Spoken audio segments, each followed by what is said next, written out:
Be not thou therefore shamed of the testimony of our Lord, nor of me his prisoner, but be thou partaker of the afflictions of the gospel according to the power of God. That was 2 Timothy 1:8. Welcome back, ladies and gentlemen, to another episode of Thinking Well podcast. I'm Kyle. And I'm Tom. So we are back again this week. We did a testimony episode with Brother Ryan Reeves not too long ago. We're going to try to kind of do some testimony episodes. I know that was kind of our first one, but as we talked about when we did that one, it's really powerful and important to hear other believers' testimonies and just what we can take away from it and how God gets the glory in so many different situations that we face in our life. This week, we have the privilege of having my older brother, Pastor Tim Plemmons, and I'll kind of let him introduce himself, and then Tim, as soon as you get done, we'll jump into it if that's okay. That's fine. Hi guys. How's it going? Say hi. What up? So I'm Pastor Tim Plemmons of Marshall Baptist Church in Marshall, Wisconsin. I've been here since April of 2019 as co-pastor, and then in May of 2020, I was installed as the senior pastor. And we've been going strong since then, looking forward to what the Lord has next for us in the coming year. So, Tim, I think...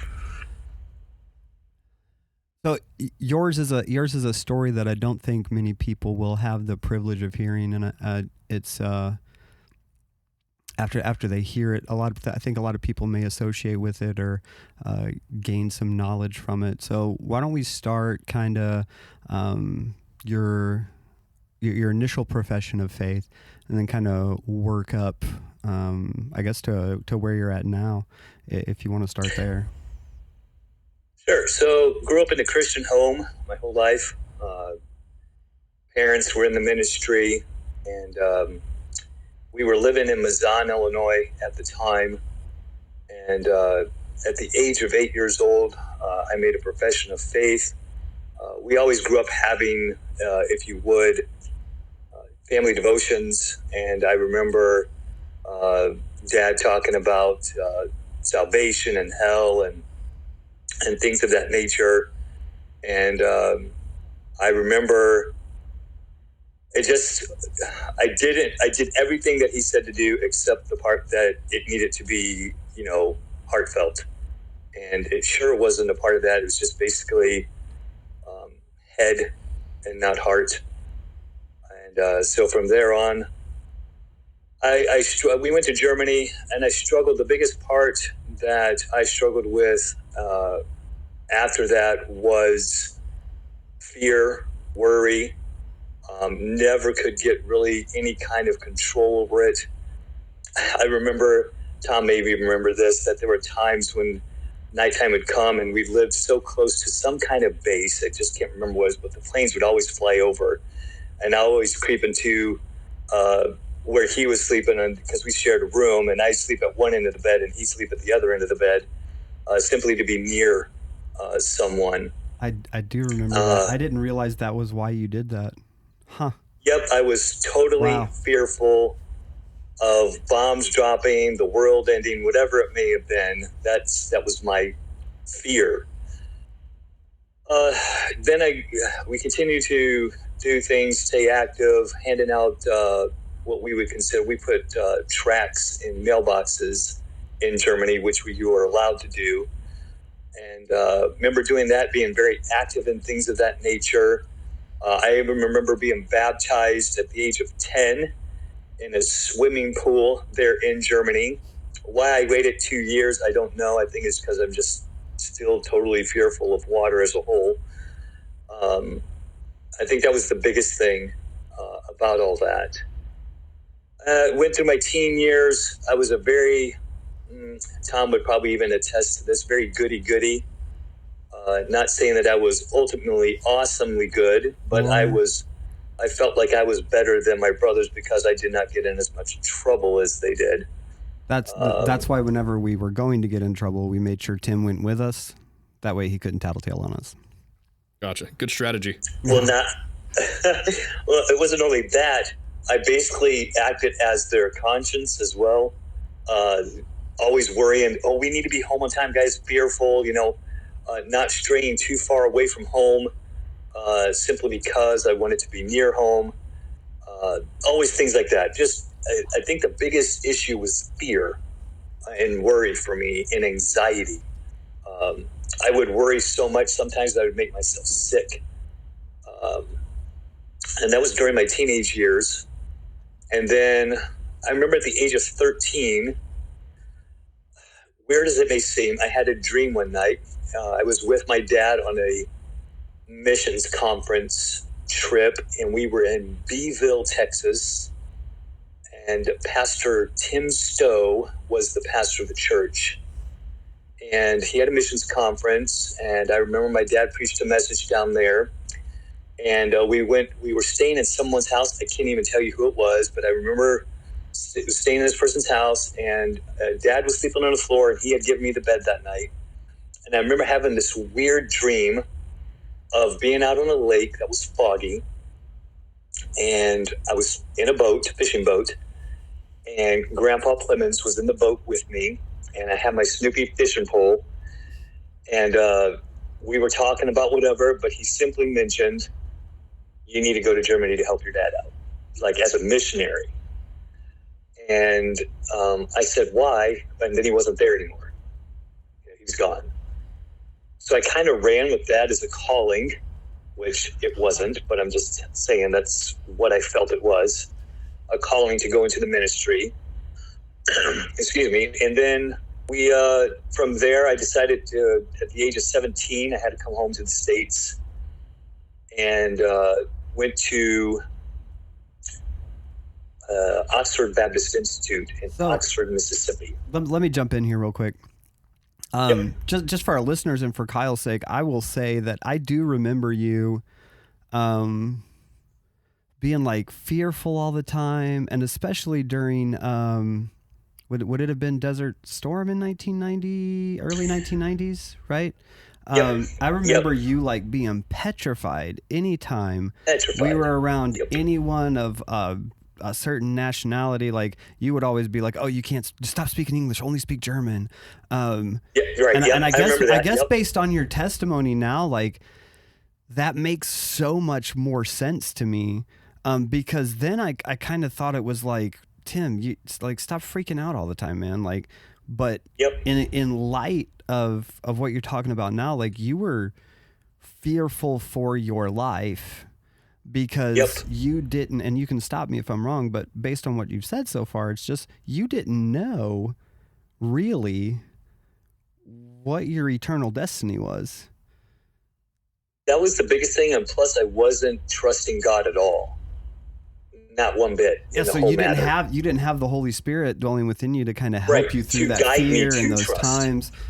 Right. Or that peace, right? The assurance. Exactly. Exactly. Now that makes so much of like being around you in our childhood. I don't know if I'm just a horrible brother that I'm like hearing all this now or what, but so much of being around you in our childhood now makes I can see through a different lens. That's kind of amazing. I had no idea, man. I can say this. I was a pretty good actor. So I put on a pretty good face.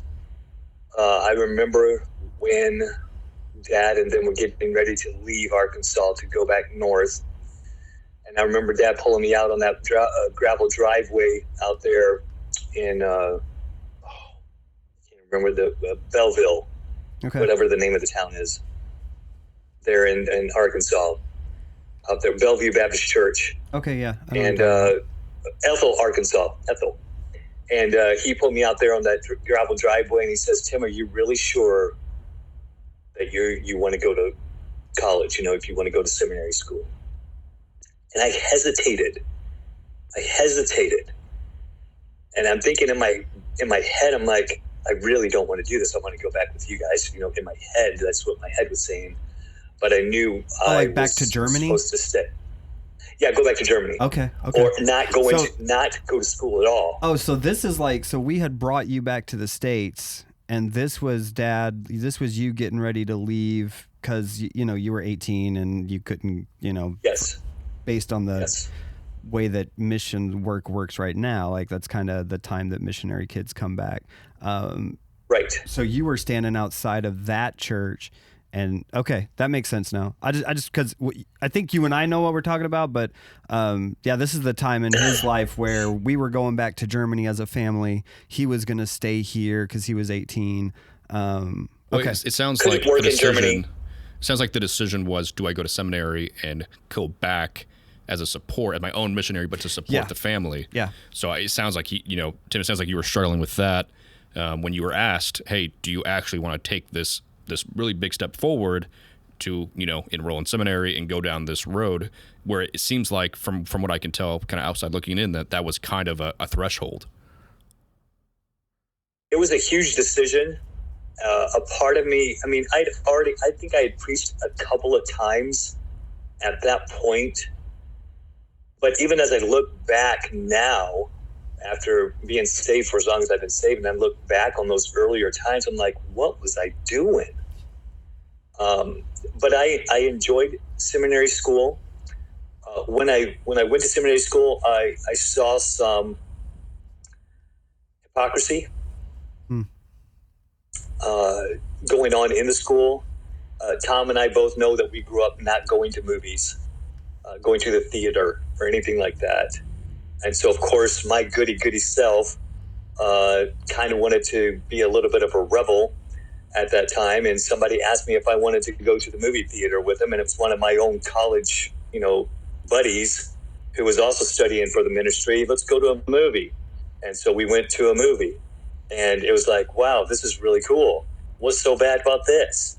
And but as I progressed I remember the worst class, the class I hated the most, if I can say it this way, was speech class.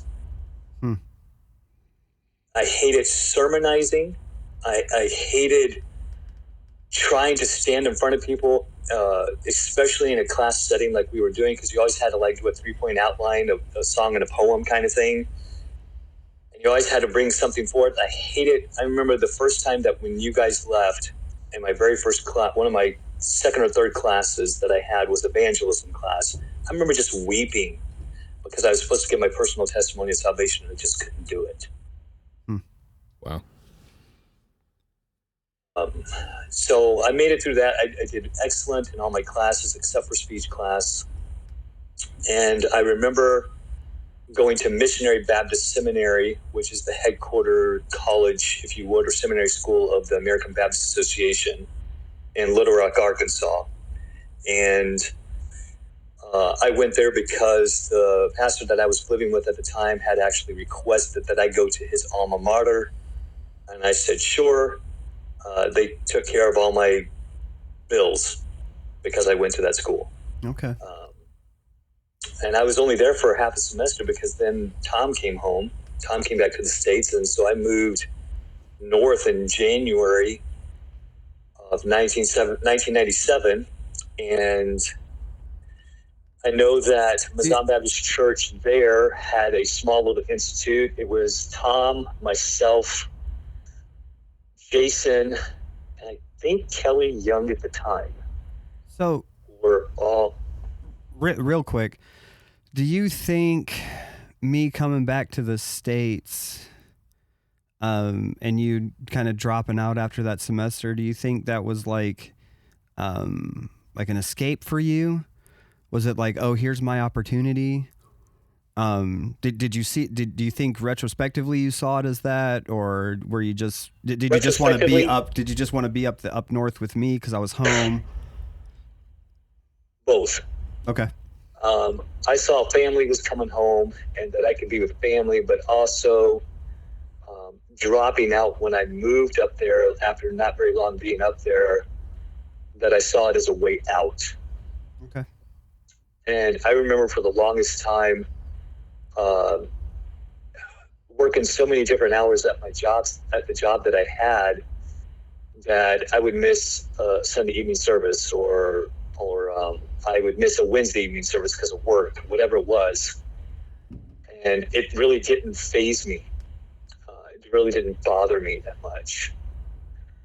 And then, I don't know, later on, I don't even know, I think at the age of 21, it kind of just went downhill. I went off into alcoholism. I wasn't, people say, well, you were just a social. No, I was, if I retrospectively look back at all of it, I was an alcoholic. One of those things when one of my friends, I moved, like Tom knows, I escaped again. I ran from every bit of the responsibility that I had. And I moved to Oregon for 8 months just to run away from all of it. And I got into a church out there, and it kind of, I don't know how to put it. It kind of turned me around, but, you know, it was one of those morale things, I guess, when I look back on it. Morally, I quit smoking and I quit drinking. I had one of my friends that I was friends with out in Oregon. He told me, he says, Tim, I love you. You're my buddy. You're my brother, but you drink more than I do. And so when he said that to me, I kind of like put a kibosh on it and stepped away from it. Moved back to Illinois and worked in the church for a long time. Got married in 2009. Well, hang on. Let's not just breeze over that section. Over what section? Over you getting married. Oh. Like, let's not just breeze over that. Real quick, but before you get to the you get married part, you've said a lot, playing the part, able to be a good actor. Do you think that being a pastor's kid, a missionary's kid, do you think that played into your ability to do that? Or do you think it was just something that kind of came out of necessity for you to be able to play that role? No, it was because I was a pastor's kid, a missionary's kid. Okay. I knew all the right things to say. I knew all the things not to do. So it was easy to play that role because I'd been doing it for so long. I remember the pastor in Oregon saying, after I'd been there for maybe 4 or 5 months, I remember him telling me, he says, when you first came, I was watching you because I always tend to watch those that say they're a pastor's kid. And he said, I know you're struggling with something, but I just don't know what it is. But he says, I know that there's something wrong and you need to get it right. And I kind of just delved into serving in the church there with, like, I wrote their Easter play. I helped with their Christmas play. So I did those things and was involved in singing specials. I didn't teach really any Sunday school or anything like that, but I was involved as much as I could be involved to salve myself. So you kind of covered up his perception of something being wrong in your life with over compensating service? Yes. Huh. Yes. I wonder how many of us. I wonder how many of us fall into that trap. Well, like I know there's that. something wrong in my life, Yeah. right? Let me see what even if it's not a salvific thing, right? Like even as born again Christians, I wonder how many of us are like, just so no one sees what I'm struggling with in my life, I wonder what I can get involved in the church. Let me see if I can compensate for that so that nobody thinks something's going on. I wonder how many of us as Christians fall into that trap, or that, like you said, Tim, that salve.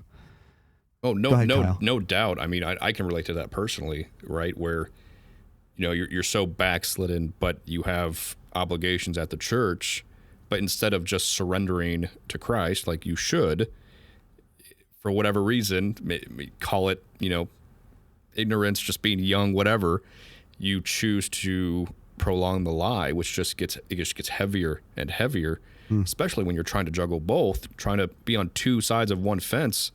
And it's, we'll get to it eventually. Our listeners will definitely hear it. I like to do an episode where, Tom and I individually do our testimonies, but you can't do it. It'll come crashing down. It becomes too heavy at one point. Oh yeah. Yeah, for sure. Sorry, I didn't want to cut you off, Tim. I just thought that was a really good, key point there. I think, like I said, regardless of what you're dealing with at a spiritual level, man, Christians, we do that a lot. It reminds me of the verse in Romans chapter 2, verse 14 and 15, where it says, "For when the Gentiles, which have not the law, do by nature the things contained in the law, these having not the law are a law unto themselves, which show the work of the law written in their hearts, their conscience also bearing witness, and their thoughts the meanwhile accusing or else excusing one another." Yeah. And so my conscience was either I was doing things to excuse the other things that the Holy Spirit was actually working on me in, that I was trying to excuse it away, like, no, that can't be it because of what took place when I was 8 years old. There's no way possible that I'm lost because of this back here when I was 8. Yeah. So that's how I excused all those things. And then when that period of time when I got back in, I can't remember, I think it was June of 2004, I came back to Illinois, and then all that stuff transpired. Even after that there were some things in my life that I taught Sunday school, I preached on occasion. Yeah, I remember you preaching. Sometimes I felt like I was winging it. Sometimes I felt like I was I wasn't really doing the in-depth. It felt like it was all surface. Oh yeah, our pastor calls those saucer sermons. They're only as deep as a saucer. There's no actual depth to them. There's no depth. Yeah. And I even went back. I was going through stuff the other day, and I found some of those old sermons on paper, and I'm like, really? Wow, Tim. Was it one of those things where they kind of ticked all the boxes of what it takes to be a good biblical sermon, but there was none of the personality or the personal conviction in it? Most definitely. It had the 3 points, and it had a couple of quotes, and it looked really nice. And it had a real catchy title, But now, I look back now on the messages I'm preaching now, and I'm like, huge difference between those and these that I preach now. Yeah. Okay, so getting back to where we were at. Yeah. So marriage. Let's not skim over that. And again, we don't need the entire story, but it was a very unique and even from my perspective, whether God was leading you or not, it was a God-led situation for sure. Yeah. I met my wife through Facebook. We started conversing over Facebook, and then we started calling each other from about January 1 till about February. Let's just put it this way. When we started talking, we both said to one another, "Don't fall in love with me." Okay, that was this is another pastor's kid, right? Yes, she is a pastor's daughter, and I didn't like her dad at the time, but that's okay. I love the man now. He's like one of my mentors and dearest friends. Just in case he's listening, right? But yes, I doubt it, but I'm just going to keep his name out of it. No, I gotcha. So, I'll put it this way. I never expected to have a wife that is extremely perceptive, that is in tune with the Holy Spirit enough that she knew something wasn't right. Even after we first got married, she knew something wasn't right. She just couldn't put her finger on it. So January to February, right? That's when y'all were talking. January to February. So then what happened? It was all talking. Okay. It's all talking. And then Dad was like, why don't you just go visit her, see if you think this is going to work. Not, nothing gain, nothing, whatever.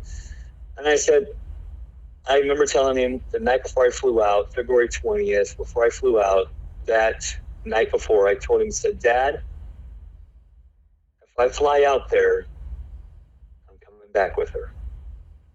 And I remember flying out there on February 20th. She was waiting for me at the airport. I had the engagement ring with me. I basically put it on her finger in her car in the airport parking lot. Nice. Wow, you're such a romantic. I would have married you right there. Well, I made up for it. I made up for it after we moved to Montana. We moved to Montana in 2000. We got married the next morning. Don't skip too far ahead. Hang on. There you go. Yeah. Got married the next morning. What's that? You said you got married the next morning? February 21st. So I flew in February 20th, seeing her for the first time, face to face. We wrote our marriage vows that night. Got up the next morning. All of her stuff was I stayed in her room upstairs in this house we were at, the Pastor Zeiler, his house, and went to the church, locked the doors. It was just her parents, the pastor and his wife, and the flower girl and us. We got married and unlocked the doors, had a very quick reception with the church members of that church out there, and drove back to Illinois. Drove back. From where yes. was this? South of Missoula, Montana. Montana to Illinois. How long a trip was that? 3 days. And the first night we stayed in a hotel in Billings, Montana, and we were robbed. Wow. Somebody smashed out the window of our car while we were sleeping and stole the safe that had her Social Security card and some family heirlooms and her passport and stuff like that. So, of course, when I went out to the car and saw that and then came back in and told her, because she didn't know me that well, she thought I was messing with her. And I said, no, I'm being serious. We've been robbed. Like, hey, this is our honeymoon morning. Like, are you messing with me right now? Right. And so I think we since everything was closed, because in Montana they have blue law, so nothing opens until noon, and it's a Sunday. So we had to get a trash bag from one of those big black trash bags from the church, from the hotel that we were staying at, and we taped it as best we could. We drove from there, Billings, all the way to Rapid City, South Dakota, yelling the whole way because of the wind whip of us driving as fast as we were driving. And so basically we have said and told people we got all of our yelling out in the 3 days that it took us to get back to Illinois, because that's funny. I haven't yelled at her, or she hasn't yelled at me the whole time we've been married 14 years. That sounds lame. Well, that's super interesting, Tim. It's a lot of people, you see these very long engagements, and I got to tell you, I don't know if I completely understand. Right, I understand getting to know somebody. You want to court them biblically and understand what they're about and make sure it's the right person, because the goal is to do that one time, right? You want to make sure you get the right person.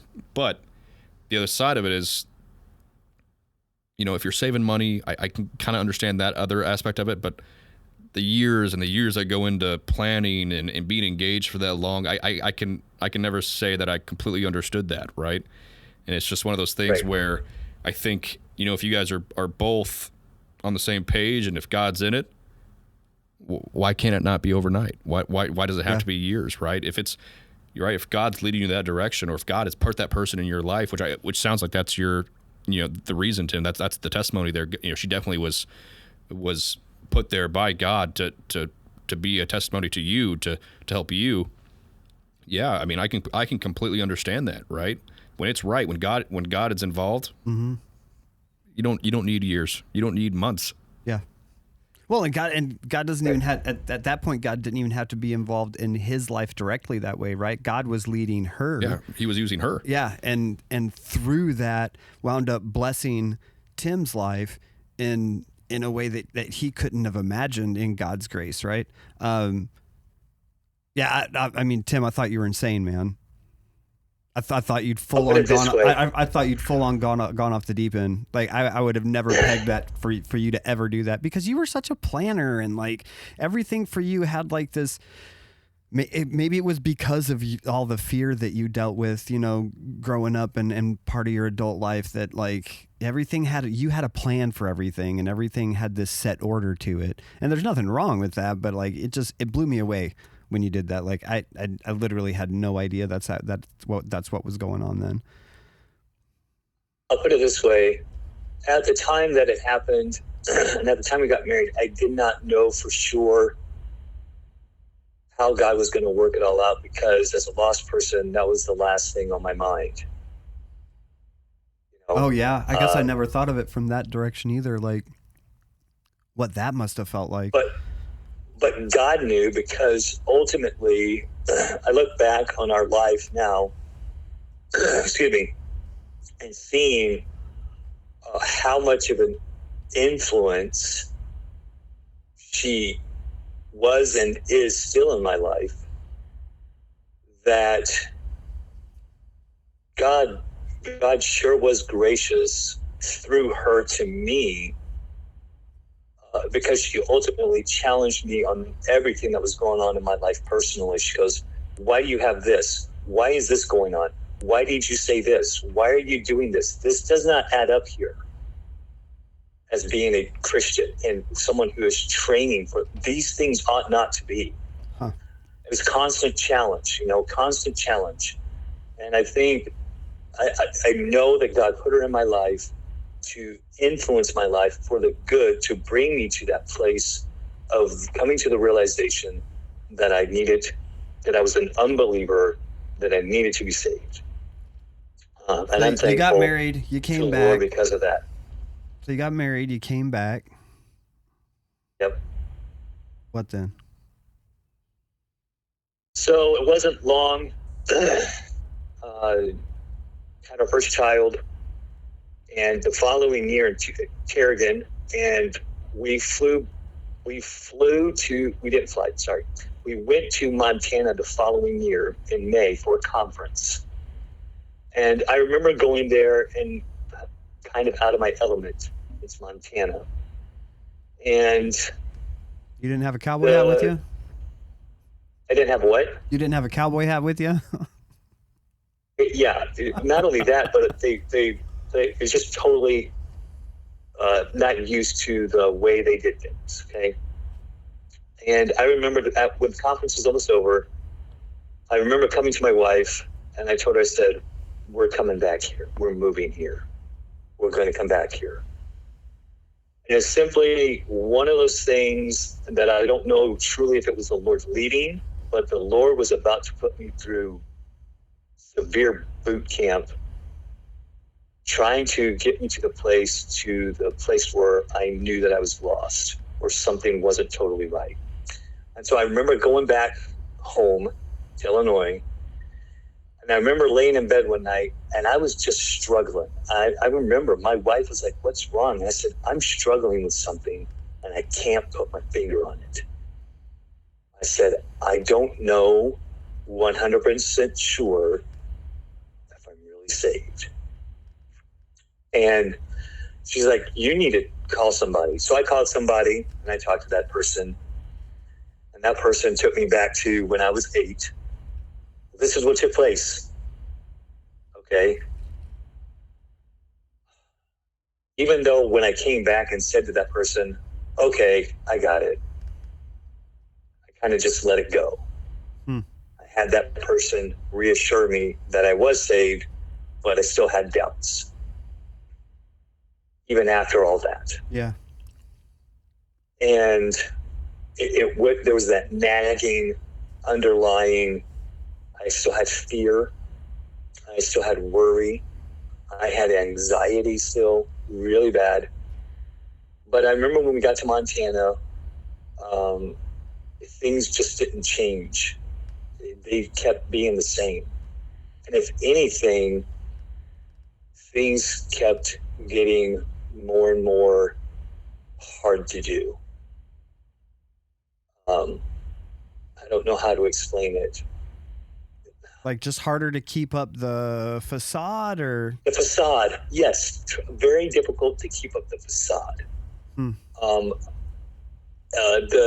It was getting more difficult.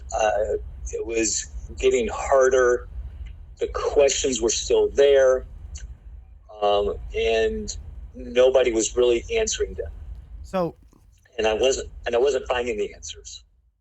All right, we're going to take the opportunity and split the episode right here. Be sure and tune in next week, and we'll finish this interview with Pastor Tim Plemmons and take another plunge in thinking